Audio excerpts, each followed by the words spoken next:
എടോ, ഒരിക്കൽ താൻ എന്നോട് ചോദിച്ചില്ലേ എനിക്കെന്താണ് മഴയോട് ഇത്രയും പ്രണയമെന്ന്? അതിനൊരു കാരണമുണ്ട്. ഒറ്റയ്ക്കിരുന്ന് കരഞ്ഞിരുന്നൊരു സമയമുണ്ടായിരുന്നു എനിക്ക്.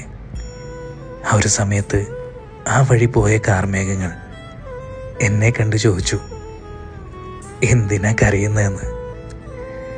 എൻ്റെ ഉള്ളിലെ മൗനവേദനകൾ ഞാൻ അവരോട് തുറന്നു പറഞ്ഞപ്പോൾ മേഘങ്ങൾ പോലും വിഷമം താങ്ങാനാവാതെ മഴയായി പൊട്ടിക്കരയുവാൻ തുടങ്ങി. ആ കണ്ണീരിൽ എന്നെ ചേർത്ത് പിടിച്ചപ്പോൾ മനസ്സിലെന്തോ ഒരു സമാധാനം പോലെ തോന്നി. മഴ കൂടെ കൂട്ടിന് വന്നപ്പോൾ ഞാൻ കരയുന്നത് ആരും കണ്ടില്ല. കാരണം എൻ്റെ കണ്ണീരിനെയും മഴത്തുള്ളികളായ മേഘങ്ങൾ മറച്ചു വച്ചിരുന്നു.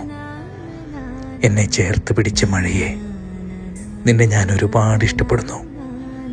എൻ്റെ വേദനകൾ മിണ്ടാതെ കേട്ട മഴയെ, എന്നെ ചേർത്ത് പിടിച്ചതിന് ഞാൻ നിന്നെ ഒരുപാട് പ്രണയിക്കുന്നു.